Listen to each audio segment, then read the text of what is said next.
Okay, sekejap kita tunggu dia merekod.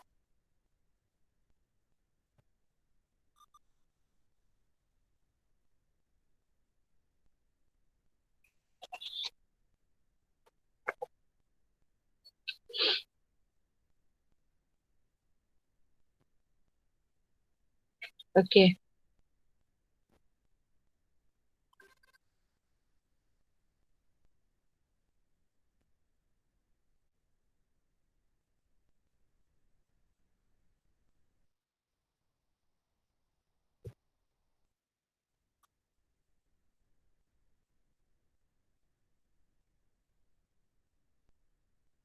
Okay, Alia Bat nampak tak slide cikgu?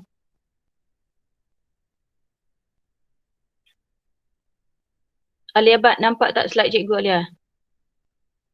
Nampak cikgu. Okay, nampak dah. Okay, so kalau Alia Bat nampak tu maknanya orang lain pun nampak lah dah. Okay, so now kita sambung. Okay, tajuk kemarin kita sambung 9.2. Jadi untuk praktis 9.1 tu buat sendirilah dah. Sebab cikgu dah terangkan, awak buat sendirilah. Lepas tu awak QR code, awak cari QR code tu, awak scan, awak dapat jawapan dia. Okay, 9.2, hari ni kita nak tengok tajuk baru dalam bab 9 ni, iaitu ekologi populasi. Okay, ekologi populasi. Okay, kita tengok dulu apakah yang dimaksudkan dengan ekologi populasi. Boleh tak cikgu nak minta nak dengar suara lah. Tolong baca ekologi populasi. Cikgu. Yes. Hannah masuk dah tu. Okay, Hannah masuk dah. Okay. Cikgu nak minta Nasuha bacakan ekologi populasi.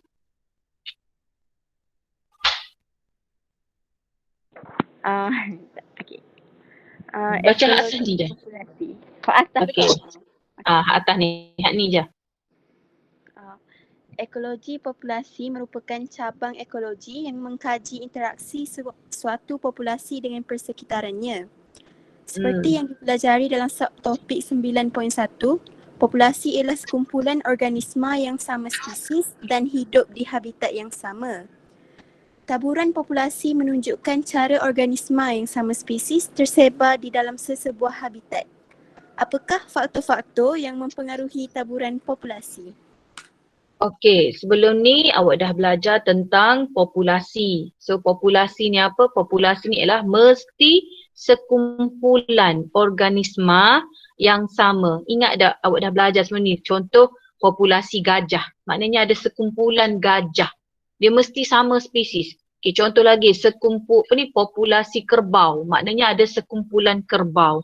Populasi burung bangau. Maknanya ada sekumpulan burung bangau yang hidup di habitat yang sama. Jadi populasi ni apa? Dia mesti ada dua syarat. Barulah kita boleh panggil dia populasi.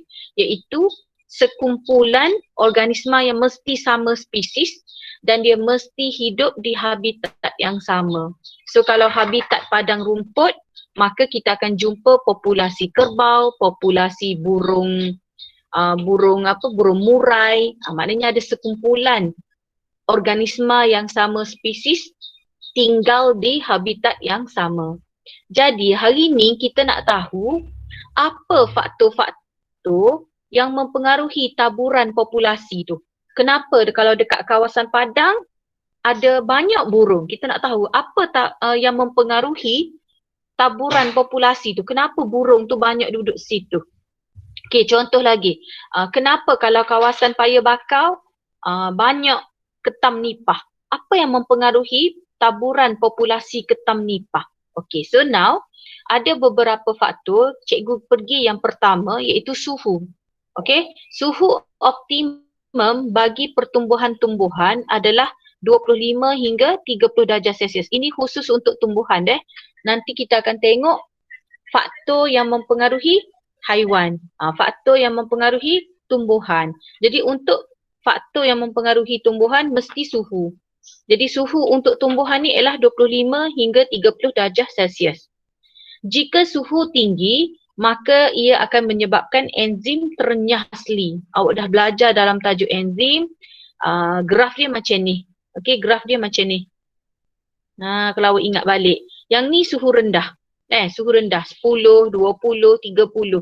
Kita panggil suhu rendah. So kalau kita tengok tindak balas enzim ni perlahan. Dia naik tapi dia perlahan, dia slow. Okey. Yang ni paling comel, iaitu suhu 30 hingga 40. Maknanya suhu 37 tu suhu paling optimum, tindak balas sangat maksimum. Sebab tu dia tinggi sini. Tindak balas sangat tinggi masa ni. Okey. Tapi selepas 40, selepas 40, 50, 60 dia turun. Selepas 40 dia akan turun, 50 dia turun, 60 dia berhenti kerana enzim ternyah asli. Okey. Apa itu enzim ternyah asli? Maknanya ikatan kimia, ikatan dalam enzim tu putus. Ikatan dalam enzim putus, bentuk bentuk tapak aktif enzim berubah. Enzim tak berubah, bentuk tapak aktif tu berubah. Jadi sebab itulah kita panggil dia enzim ternyah asli. Jadi ingat, suhu tinggi menyebabkan enzim ternyah asli. Apa suhu tinggi tu? 60 darjah Celsius. Okey. Bila enzim ternyah asli, proses biokimia dalam tumbuhan akan terganggu lah sebab tak ada enzim dah. Enzim sudah dinyah asli. Jadi apa jadi kepada pokok tu bila proses biokimia dia terganggu? Maka merencat pertumbuhan-tumbuhan, meningkatkan kadar sejatan air secara transpirasi, air keluar lagi banyak sebab suhu tinggi, menurunkan kadar fotosintesis. Menurunkan kadar fotosintesis. Sebab apa? Sebab air dah keluar dah. Air tak ada. Sedangkan air ni adalah substrat utama, bahan utama untuk buat fotosintesis. Tapi sebab air dah keluar banyak, air tak ada, maka turunlah kadar fotosintesis. Sebab kadar fotosintesis ni dia nak air. Selain daripada karbon dioksida, dia nak air. Jadi bila air tak ada, turunlah kadar fotosintesis. Ni kalau suhu tinggi. Okey, kalau suhu rendah pula, maka ia akan mengurangkan aktiviti enzim. Nampak ni? Suhu rendah ni. Aktiviti enzim berlaku tetapi perlahan. Maka mengurangkan aktiviti enzim dan memperlahankan tindak balas biokimia. Jelas Tumbuhan ni benda hidup. So tumbuhan benda hidup ada enzim. Okay, kalau nak tanya selalu. Okay, yang kedua, faktor air. Tumbuhan memerlukan air. Sebab apa? Untuk aktiviti enzim, untuk buat fotosintesis, untuk pengangkutan dan sokongan, terutama untuk tumbuhan herba. Sebab tu kalau awak tengok, awak tak jiruh pokok-pokok yang batang dia lembut tu, duduk 2 hari, lembek dah. Lembek nak mapu. Tapi bila awak jiruh je air, awak bagi air, awak siram air, dia naik straight balik. Sebab dia dah dapat sokongan. Dia bukan tumbuhan berkayu tumbuhan berkayu kita susah nak tengok dia layu. Tapi kalau tumbuhan herba, awak lambat jirus, awak lambat siram, memang nampak dia layu. Tapi kalau awak jirus je, duduk sekejap lagi dia akan straight balik. Maknanya dia dah dapat sokongan. Okey, ini kalau air lah dia perlu untuk apa. Okey, kawasan yang kering seperti gurun dan kawasan tundra seperti di kutub mempunyai taburan populasi serta kepadatan tumbuhan yang rendah. Kalau kering ni sebab tak ada air, jadi tumbuhan pun rendah. Memang jarang-jarang pokok je yang tumbuh di situ. Kalau kawasan tundra ni terlalu banyak air, suhu sejuk, air, ais dalam bentuk ais, maka tumbuhan pun jarang-jarang tumbuhan juga yang hidup di situ. Jelas walaupun awak kata tu tundra tu cikgu kawasan banyak air. Tak, air dia sebab suhu rendah, air dalam keadaan beku. Okey, lagi pokok ni memerlukan cahaya. So cahaya sangat penting untuk pokok melakukan fotosintesis. Kawasan yang kurang menerima cahaya mempunyai bilangan tumbuhan yang sedikit. Biasanya kalau cahaya kurang ni sesuai untuk lumut. Sesuai untuk lumut. Tapi kalau pokok-pokok lain, rumput ke apa, dia nak cahaya banyak. Sebab tu kalau awak tengoklah, kalau awak perhati, kawasan yang pokok teduh banyak, bawah tu teduh, kerana teduh sebab ada pokok besar, di bawahnya tak ada rumput. Di bawahnya tak ada rumput. Jarang tumbuh rumput. Sebab apa? Sebab dia tak dapat cahaya. Sebab kawasan itu teduh. Kalau awak tanam pokok pun dia tak berapa nak bunga. Okey dah. Okey, kemudian pH tanah.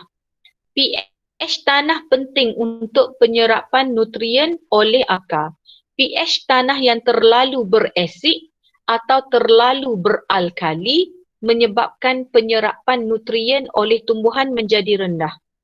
Ingat tak cikgu pernah ajar awak, cikgu kata kalau tanah berasid ni sesuai untuk tanaman nenas. Kan ada kan sebelum ni kita belajar tentang faktor abiosis tu. Okey, jadi dia hanya sesuai untuk tanaman nenas. Tapi kalau tanah tu terlalu berasid, terlalu beralkali, memang pokok tak boleh hidup. Sebab pokok ni dia nak neutral, hampir neutral. Okey, pertumbuhan pokok akan terjejas apabila kekurangan nutrien. Okey, lagi faktor seterusnya ialah faktor kandungan garam mineral. Kandungan garam mineral.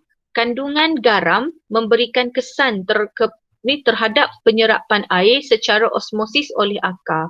Ini konsep osmosis. Siapa yang lemah lagi tajuk osmosis ni tolong baca balik dekat tepak. Sebab osmosis ni tajuk paling penting. Tajuk paling penting. Jadi bila banyak garam, bayang cikgu lukis sekejap. Katakan ni tanah, garam banyak. Garam banyak dalam tanah. Terlalu banyak garam. So air tanah, kita tak boleh panggil air dalam tanah Nama dia memang ada nama. Nama dia air tanah. Jadi sikit. Sebab garam banyak, air tanah sikit. Awak pun tanam pokok. Cikgu dah ajar dah. Air banyak akan pergi ke air sikit. Air banyak akan pergi ke air sikit. So sekarang air tanah sikit. Air dalam pokok banyak. Air dalam pokok banyak. Jadi bila jadi macam ni, bila banyak sangat garam dalam tanah, air dalam pokok tu akan meresap keluar. Pokok akan layu. Okey? Jadi sebab tu dia kata kandungan garam memberikan kesan terhadap penyerapan air secara osmosis oleh akar. Kenapa? Sebab kandungan garam yang tinggi dalam tanah menyebabkan tumbuhan kehilangan air melalui osmosis. Sebab apa? Sebab air banyak dalam pokok. Okey? Air banyak dalam pokok meresap keluar. Jadi bila air keluar, pokok akan jadi layu. Okey, mineral diperlukan untuk menghasilkan protein, enzim, nukleotida, vitamin dan sebagaian lain. Kena ada mineral juga dalam tanah tetapi tak boleh terlalu banyak. Mineral kena ada juga dalam tanah tetapi tak boleh terlalu banyak.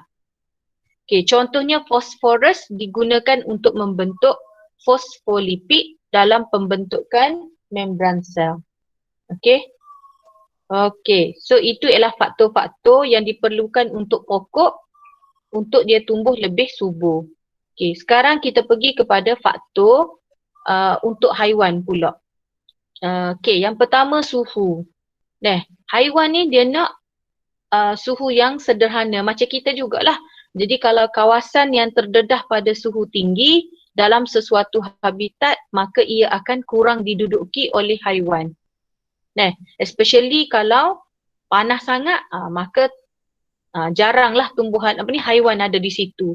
Kalau kita tengok cacing pun tak nak duduk situ, siput pun tak nak duduk di situ. Sebab tu kalau awak tengok sesetengah tempat ada taburan-taburan haiwan dia. Contoh kalau celah batu, kawasan tu suhu tu sejuk, kita akan jumpa lipan, kita akan jumpa cacing tanah. Kalau kawasan yang panas ni, suhu yang panas, suhu yang tinggi, jarang-jarang haiwan Okey, air. Okey, haiwan tertumpu ke kawasan yang mempunyai sumber air yang mencukupi kerana haiwan memerlukan air untuk minum dan menyejukkan badan. Okey, tempat membiak. Tempat membiak yang sesuai dan selamat diperlukan oleh haiwan bagi melahirkan dan membesarkan anak. Lagi, bekalan makanan. Makanan penting untuk kemandirian kerana haiwan ialah heterotrof. Kita tak boleh buat makanan sendiri. Haiwan ni termasuk manusia dan haiwan Jadi kita dan haiwan ni tak boleh buat makanan sendiri. Jadi kita akan cari tempat yang ada bekalan makanan banyak. Nanti kita akan membiak di situ dan jadi satu populasi. Okey, jelas neh? Ini ialah faktor-faktor. Awak kena faham molek. Apa faktor yang mempengaruhi taburan populasi haiwan? Apa faktor yang mempengaruhi taburan yang mempengaruhi populasi tumbuhan? Dah. Sebab di akhir slide nanti akan ada latihan. Okey. Terdapat 3 corak taburan populasi. Bila kita perhatikan populasi haiwan dan tumbuhan ni, rupa-rupanya ada 3 jenis taburan dia. Iaitu taburan berkelompok. Nampak ni? Berkelompok. Ada kawasan tu duduk berkelompok situ. Ada berkelompok sini. Berkelompok sini. Ni kita panggil berkelompok. Ada taburan rawak. Rawak ni kok si kok dia duduk kok si kok dia. Okey, rawak. Dan ada taburan yang sekata. Sekata ni maksud dia semua ada. Ada belaka deh. Okey, so kita tengok dulu apa maksud taburan berkelompok. Okey, organisma berkelompok membentuk kumpulan yang terpisah. Keadaan ini disebabkan oleh taburan sumber yang tidak sekata di dalam sesebuah kawasan. Mungkin kawasan ni ada banyak air. Kawasan ni je ada air. Kawasan ni je ada air. Jadi dia pun duduk dekat kawasan ni ada air je lah. Sebab tu dia jadi berkelompok. Okey. Ini rawak pula. Okey. Taburan organisma berada dalam corak yang bebas di dalam sesebuah kawasan. Awak nampak tak bebas? Rawak Okey. Jadi taburan ni melibatkan spesies yang kurang berinteraksi antara satu individu dengan individu yang lain. Ni, sesama dia ni dia kurang berinteraksi. Yang ni tak berinteraksi dengan ni, hak ni tak berinteraksi dengan ni. Jadi sebab tu dia macam berterabur. Maknanya dia ni macam bebas. Dia ni tidak bergantung. Dia boleh hidup sendiri. So dia berterabur. Okey, sekata. Organisma tersebar di seluruh kawasan yang diduduki. Nampak tak? Semua kawasan ada belaka dia ni. Dia tersebar. Taburan ini melibatkan spesies yang mana setiap individu bersaing merebut sumber yang terhad. Apa cikgu dia tersebar semua ni? Sebab dia masing-masing dia berebut. Dia ada belaka di setiap kawasan dan masing-masing ni berebut, bersaing untuk mendapatkan sumber yang terhad dalam sesebuah kawasan.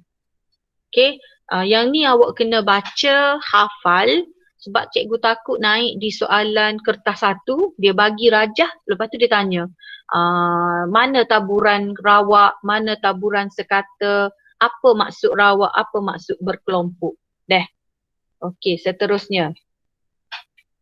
Okey, macam mana kita nak kira saiz populasi? Kalau katakan contoh awak tengok kerbau, banyak-banyak, awak nak tahu ada berapa populasi kerbau di situ.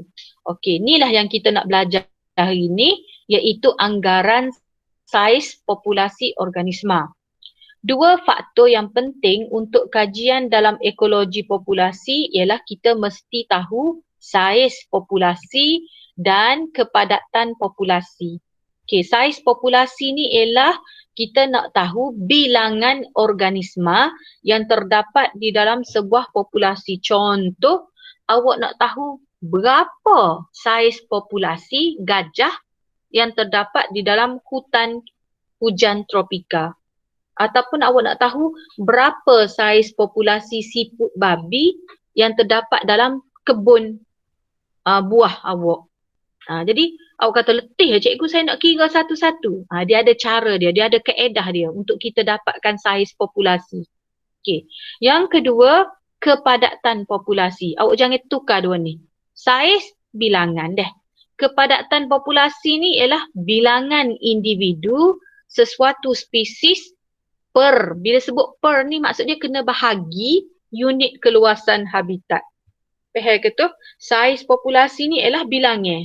Bilangnya seekor, 2 ekor, 3 ekor dalam sesebuah populasi. Kalau kepadatan populasi ni ialah bilangan individu bahagi dengan unit luas kawasan tu. Jelas Okey. Saiz populasi di sesebuah kawasan boleh dianggar menggunakan teknik persempelan rawak. Jadi untuk saiz populasi ni letihlah kalau awak nak kira seekor gajah. Awak nak kira seekor-seekor harimau, awak mana tahu.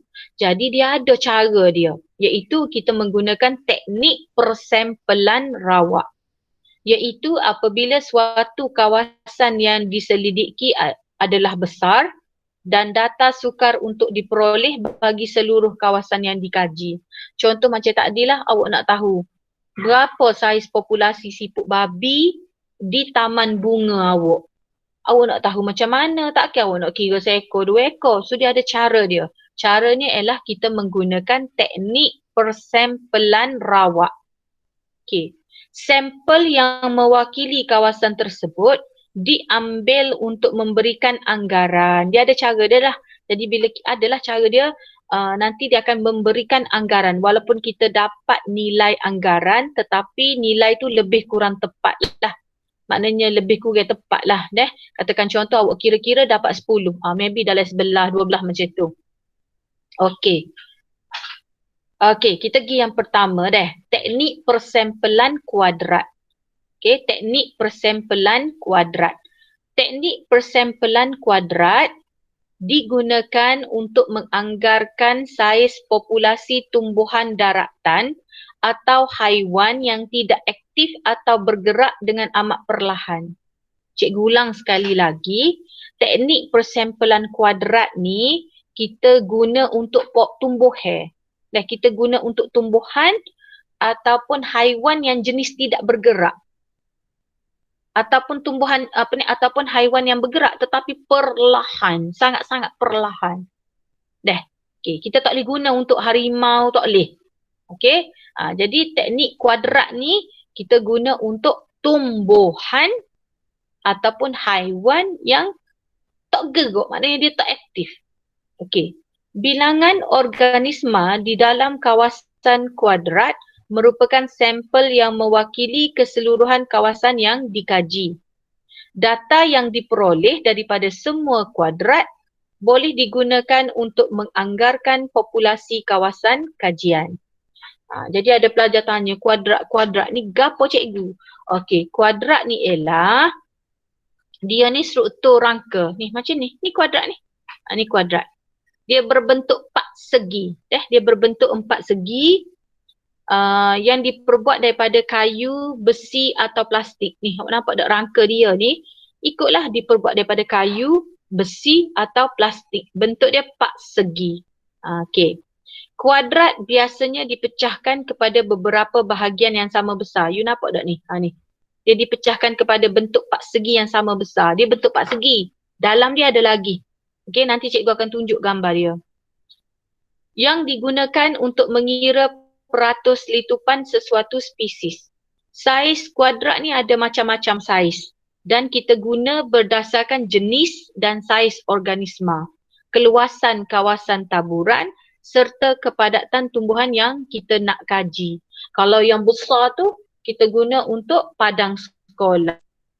Dia ada macam-macam saiz kuadrat ni. Lagi besar dia guna untuk kawasan yang lagi luas. Okey, cikgu tunjuk gambar dulu takut awak tak jelas. Nampak tak? Inilah kuadrat ni. Cikgu buat apa dia guna kecil ni kuadrat ni? Sebab dia nak kaji lumut. Kenapa ni? Dia nak kaji lumut, populasi lumut dalam hutan. So dia guna besar ni je lah. Okey. Inilah kuadrat. Jadi kuadrat ni dia boleh bentuk plastik, dia boleh kayu, dia boleh besi tadi. Okey, cikgu akan tunjuk beberapa gambar. Ni. Yang ni kalau awak nak, yang ni besar ni. Yang ni besar. Guna untuk kaji populasi, ikutlah dia nak kaji populasi pokok apa. Pokok bunga putih ni ke apa-apalah. Di padang sekolah. Ni besar Ni bersaiz besar. Ni yang, okey, yang ni kecil ni. Yang ni yang kecil. Okey, lepas tu yang ni yang cikgu punya. Yang ni yang masa sekolah cikgu dulu. Cikgu buat biasa je benda ni. Cikgu buat kuadrat daripada kertas graf sahaja untuk kaji ni, kulat roti. Ni pelajar biakkan dulu. Pelajar biakkan kulat roti. Dia buat masa sendiri. Dia buat roti sendiri. Nanti insya-Allah buka sekolah nanti kita akan buat. Okey, pelajar buat sendiri ni. Dia akan biakkan kulat roti. Kemudian cikgu nak tahu berapa populasi kulat roti. So nanti awak akan buat sendiri Nampak?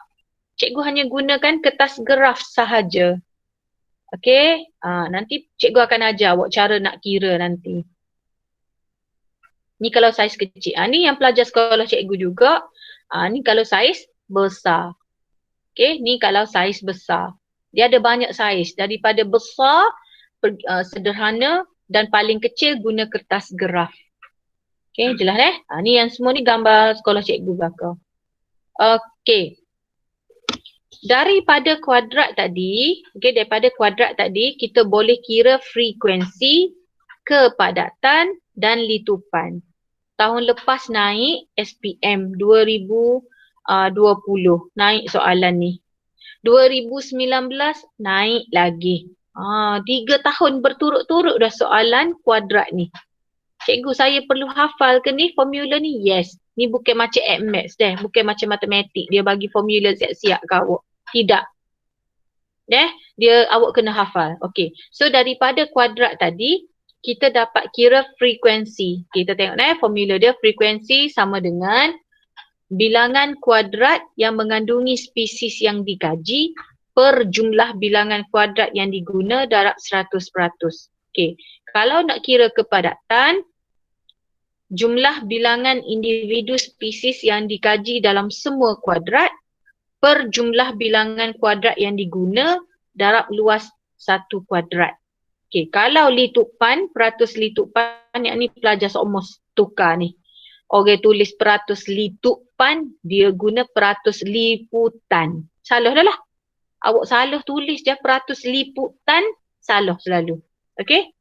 Luas kawasan yang diliputi oleh spesies yang dikaji dalam semua kuadrat, bahagi jumlah bilangan kuadrat yang diguna darab luas satu kuadrat darab 100%. Cikgu tunjuk cara nak buat. Okey. Ni contoh yang cikgu akan ajar awak Ni contoh kalau awak nak buat kuadrat atas roti So maknanya awak akan ambil kertas graf tadi, awak akan tekuk. Awak nampak kan pelajar cikgu guna tadi, dia akan tekuk atas kulat roti tadi. Okey, awak nampak dah ni. Ni semua ni kawasan kulat roti ni. Ni semua ni kawasan kulat roti. So cara pelajar nak buat ialah dia nak kira, dia kena kira petak penuh dulu. Okey, kira petak penuh dulu. Maknanya ni kulat roti ni belakang ni. Jadi awak pun kira 1, 2, 3, 4, 5, 6, 7, 8, 9, 10. Okey, penuh ke tu? 11, 12, ni pun boleh kira ni sebab dia tepi-tepi ya. 13, 14, 15, 16, 17, 18, 19, 20, 21, 22. 22. Lepas tu hak tepi-tepi ni awak gabung. Contoh macam ni awak gabung dua ni. Okey. Dapat 23, 24 ni gabung dua ni. 24 ni gabung dua ni 25, gabung hak ni 26. So dapatlah 26. Faham ke? Mula-mula kira petak hak penuh dulu. Kira petak penuh dulu sebagai satu. Lepas tu yang petak-petak separuh tu awak campurlah. Separuh campur separuh dapat satu. Jelas Okey. Sekarang cikgu nak ajar awak daripada awak kira tadi, awak akan mengira kepadatan pula. Okey. Jadi cuba kita tengok katakan dia dah bagi nilai macam ni. Okey, dia dah bagi siap-siap. Kalau soalan objektif, dia akan bagi macam ni. So kita akan masukkan formula lah. Okey, so kita tengok kepadatan sama dengan jumlah bilangan individu spesies yang dikaji dalam semua kuadrat. So dia kata jumlah bilangan. Jadi awak kena campur belakang. 2 campur 3 campur 5 campur 2 campur 4 campur 3 campur 3 campur 1 campur 4 campur 3. Sebab dia nak dalam semua kuadrat. Okay. Bahagi ada berapa kuadrat ni? Ada berapa kuadrat? Ada 10. So bahagi 10. Luas satu kuadrat, biasanya kita akan guna 1 meter darab 1 meter. So 1 meter darab 1 meter. Maka dapatlah 30 per 10. Okey, 30 bahagi 10 dapatlah 3 individu. Maknanya dalam satu-satu kawasan tu kepadatan dia 3 individu spesies dalam setiap meter persegi. Okey, jelas Okey, seterusnya. Katakan dia bagi, masih lagi jadual ni. Dia suruh kita kira peratus litupan. Okey, peratus litupan ialah luas kawasan yang dilitupi oleh spesies yang dikaji dalam sumber kuadrat. Awak capur je belakang ni. Okey, dia nak luas kawasan yang dilitupi. So luas litupan, dia nak semua ni. So awak capurlah 0.2 tambah 0.3 tambah 0.4 tambah 0.1 tambah 0.2 tambah 0.3 bahagi jumlah bilangan kuadrat ada berapa? Ada 10. Lepas tu darab luas ni satu darab satu deh. Darab 100%. So dapatlah 1.5 bahagi 10 kuadrat darab 100 dapatlah 15%. Biasanya kertas satu lah naik yang macam ni. Okey, lagi cara kita nak kira frekuensi. Okey, dia kata bilangan kuadrat yang mengandungi spesies jah. Awak ambil hak ada spesies jah. So ni tak usah ambil lah sebab kosong. So kita pun ambil ni kosong. Dia kata nak bilangan kuadrat ke? So bilangan kuadrat ni ada spesies lah. 1, 2, 3, 4, 5, 6. So bilangan kuadrat dia 6. Okey.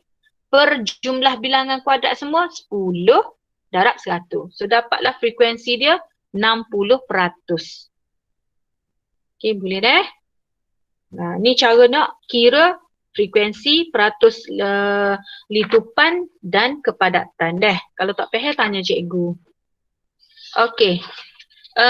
Cikgu akan biarkan awak selama 5 minit. Okey, cikgu nak awak kira kepadatan Mimosa pudica. Okey, 5 minit. Lepas ni cikgu panggil nama. Okey, mulakan kiraan kepadatan Mimosa pudica.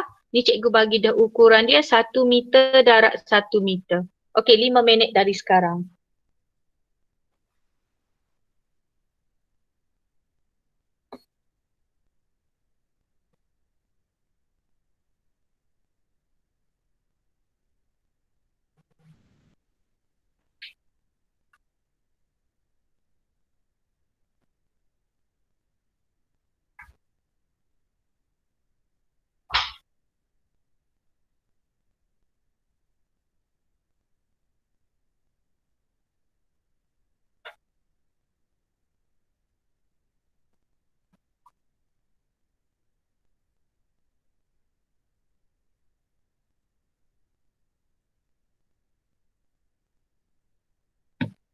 Okey, cikgu nak tanya Yoshini. Berapa awak dapat?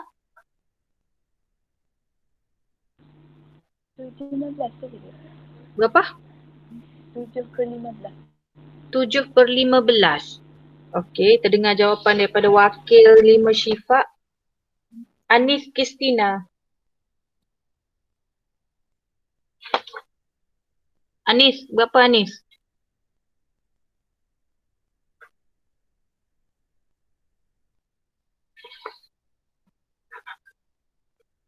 Najwa?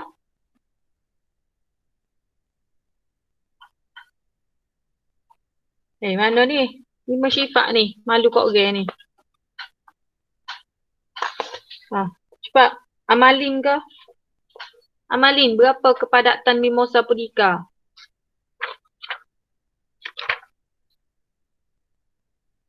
Jumlah bilangan individu spesies dalam semua kuadrat bahagi jumlah bilangan kuadrat. Tu je. Cepat.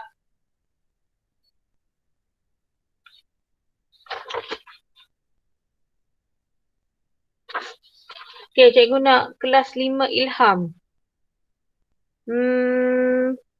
Maisara Safia. Dapat berapa? Masuk je nilai dia.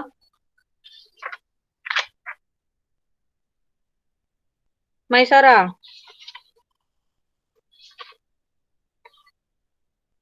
Bila cikgu tanya soalan semua senyap belakang ni.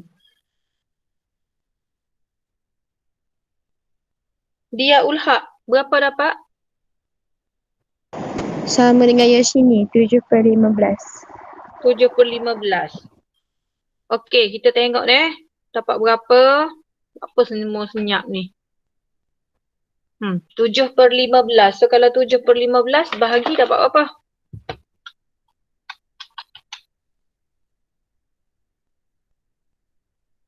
7/15. Okey, kita tengok jawapan Apa jawapan dia? C. Okey, kepadatan ni ialah jumlah bilangan individu. Dia nak jumlah bilangan individu Awak campur semua jumlah bilangan individu spesies yang dikaji per jumlah bilangan kuadrat yang diguna. So, cuba kita tengok sekejap Maybe kot ada salah ke. Campur belakang. 2 tambah 3 tambah 2. So, 3, 4, 5, 6, 7 deh. 7 per Per 5. berapa kuadrat kita? 7/5. Luas 1/1. So 7 bahagi 5 berapa? 1.4. 1.4. So dapatlah 1.4. Okey? Masuk je. Jumlah bilang individu kita tambah belakang sebab dia kata jumlah. So 7. Berapa kuadrat kita guna? 5. Okey, 1 kali 1 tu kita tak tulis lah. Okay. So dapatlah C. Okay, kena belajar lah ni, kena berlatih. Matematik sikit je dalam bio ni.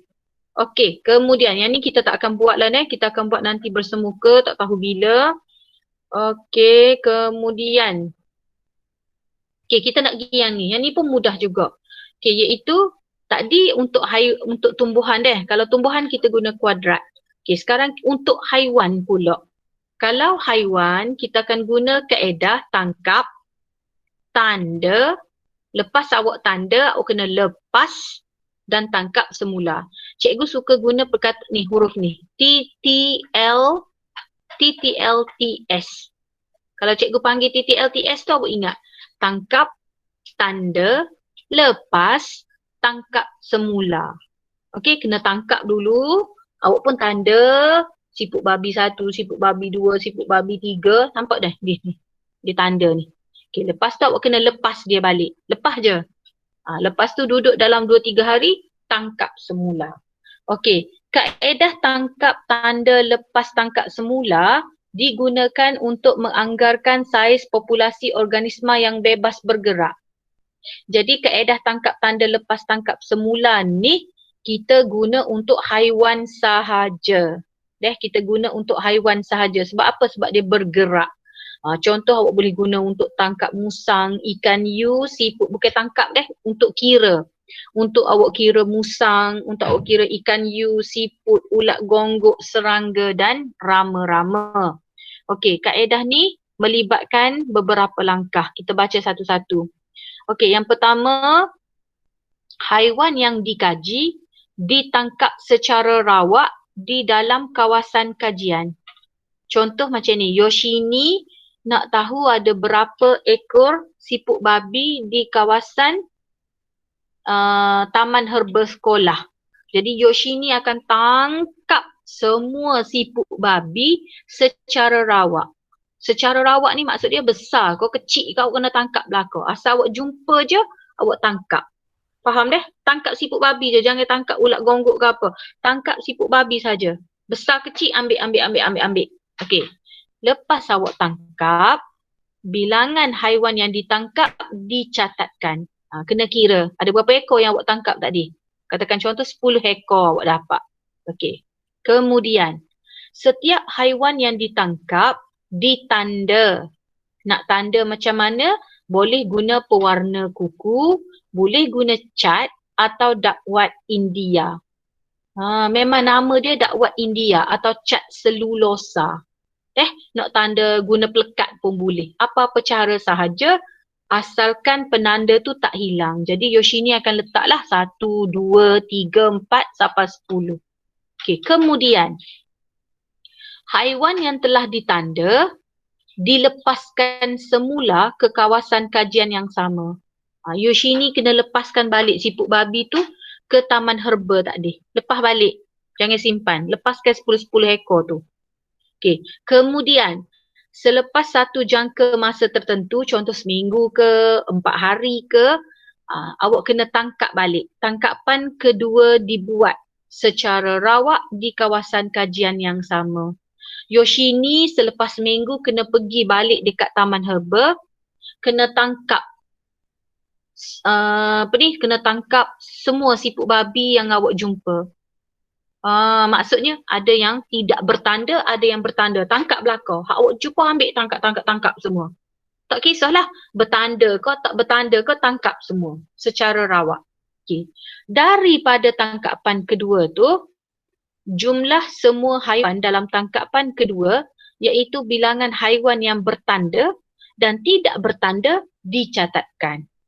Maksudnya dalam haiwan tangkapan kedua tu awak kena asingkan. Yang ni bertanda berapa ekor, yang ni tidak bertanda berapa ekor. Kena gitu. Okey, daripada itu, okey, ni cara kita guna. Biasanya kalau untuk burung, kita guna gelang. Bila awak tangkap kan, awak akan pasangkan gelang. Okey, ni biasa untuk musang kita pasang chip. Kita pasang chip untuk kita pantau dia gimana.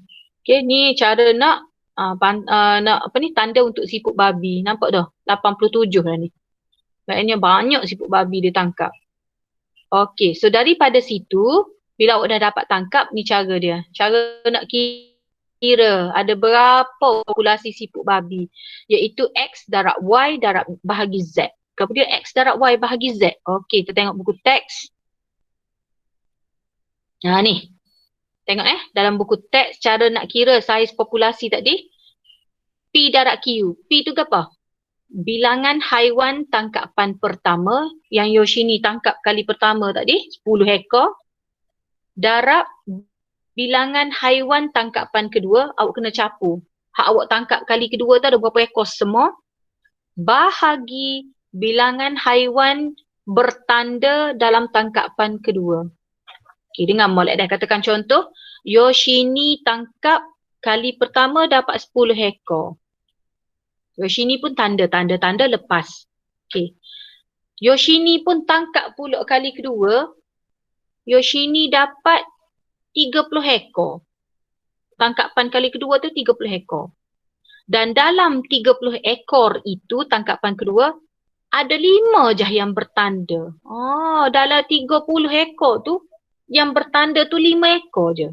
So 10 darab 30 bahagi 5. Dapatlah rupa-rupanya dalam kebun, dalam taman herba tadi, rupa-rupanya ada 60 ekor siput babi. So kita pun dapatlah bilangnya dia. Rupa-rupanya ada 60 ekor siput babi.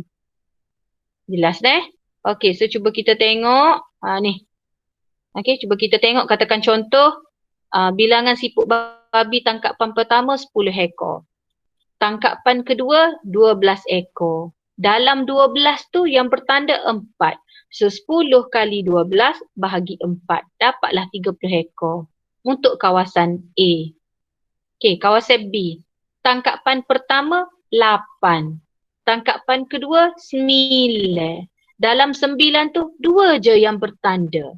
Okey, so 8 darab 9 bahagi 2 dapatlah 36 ekor di kawasan B. Okey, kawasan C. Tangkapan pertama ada 10 ekor siput babi. Tangkapan kedua ada 9 ekor. Dalam 9 tu 3 je yang bertanda. So 10 darab 9 bahagi 3 yang bertanda. So dapatlah 30 ekor siput babi. Okey, jadi awak pun dapatlah bilangan binatang yang awak nak kaji tu. Okey, yang ni aktiviti ni kita tak dapat nak buat. Dia kata Pleurococcus . Pleurococcus ialah sejenis alga hijau yang tumbuh untuk membentuk lapisan berlendir pada batang pokok, batu dan tanah yang lembap serta terlindung daripada cahaya matahari yang terik. Okey, dengar molek. Pleurococcus ni ialah sejenis alga hijau yang memang tumbuh pada batang pokok. Ada yang tumbuh pada batu, ada yang tumbuh pada tanah yang lembap serta terlindung daripada cahaya matahari. Maknanya dia ni toksik cahaya dah. Dia nak kawasan terlindung. Alga ini membiak dengan pantas melalui pembahagian sel vegetatif secara belahan dua. Pleurococcus ialah organisma unisel yang berbentuk sfera, wujud dalam keadaan tunggal atau berkelompok dan mempunyai dinding sel yang tebal untuk mengelakkan kehilangan air secara berlebihan. Setiap sel padat dengan kloroplas untuk berfotosintesis. Jadi, Pleurococcus ni, ni. Nampak tak dia warna hijau? Pleurococcus ni, dia boleh buat fotosintesis dan dia tumbuh pada batu, pada batang pokok, pada tanah yang lembap. Dia nak kawasan sejuk, lembap. Dia tak nak cahaya yang terdedah kepada matahari deh. Dia tak say. Okay, jadi biasanya kita akan guna kuadrat lah. Kita akan letak kuadrat kecil, letak atas batang pokok tu dan kita akan lukis kawasan yang dilitupi olehnya. Okay. Okay, yang ni buat sendiri boleh? Buat sendiri yang ni, jawab sendiri. Ni kerja awak. Ni tugasan awak. Nanti cikgu bagi satu slide ni. Nanti you all boleh tengok lah. Okay, soalan dia yang ni due date. Tengok ni untuk tugasan PBD tugasan PBD. Kalau awak boleh jawab dapat 10 markah, maka awak layak dapat 5. 5 untuk band 5 untuk PBD. Cikgu tak bagi band 6 sebab 6 tu dia payah sangat. Okay, so due date dia 6 Mei. 6 Mei bersedialah untuk hantar kepada cikgu Mungkin cikgu akan itulah macam mana cara awak send file ke macam mana Okay, so cuba tengok soalan dia. Dia nak rajah 9.1 menunjukkan dua persempelan kuadrat. Okay, P dan Q. Awak nampak tak? P dia letak pada batang pokok, Q dia letak pada batu. Kajian ini dijalankan untuk menganggarkan taburan populasi Pleurococcus yang terletak pada batang pokok dan batu. Terangkan, dalam bahasa Inggeris explain the factors, terangkan faktor yang mempengaruhi taburan populasi Pleurococcus. So awak nampak dah ni? Kena tahu kira ada berapa populasi dan terangkan faktor-faktor kenapa kawasan P tu banyak Pleurococcus, kenapa kawasan Q sedikit Pleurococcus. Okey, ni tugasan awak. Ingat due date dia 6 Mei. Lepas daripada 6 Mei tu, siapa yang hantar lewat daripada 6 Mei akan dapat band paling rendah. Okey, ada apa-apa nak tanya sebelum kita habis?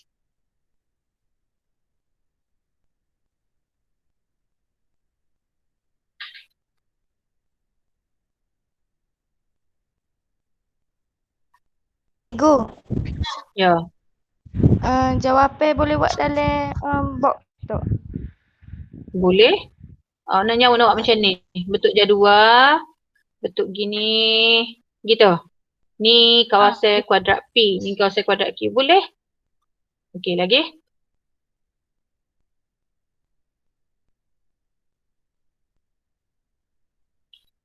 Nanti cara nak hantar tugasan ni cikgu akan beritahu nanti sebab kita nak tengok situasi macam mana dulu. Boleh rentas daerah ke apa ke.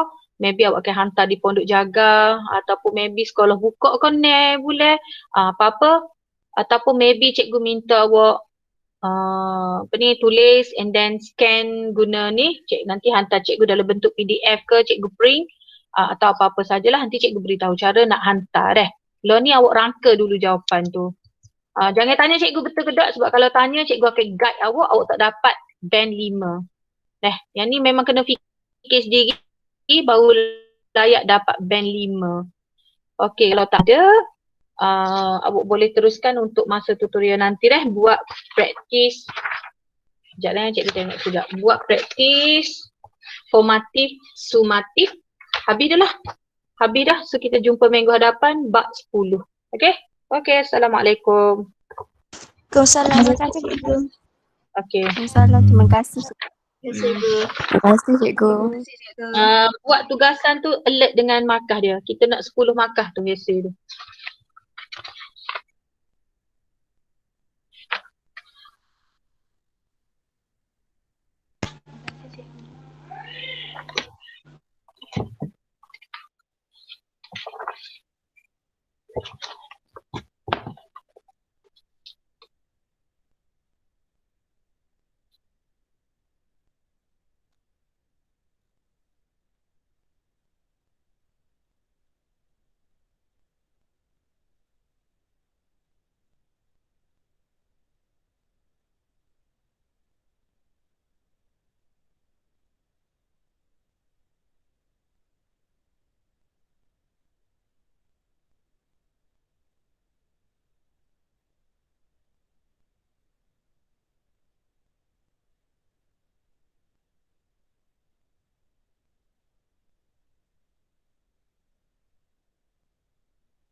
Ya, keluarlah.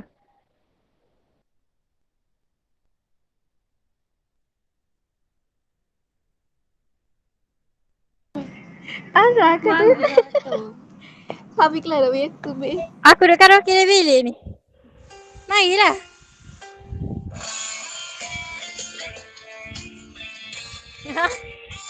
Tunggu. Buat dia tak lagi. Oh, tunggu.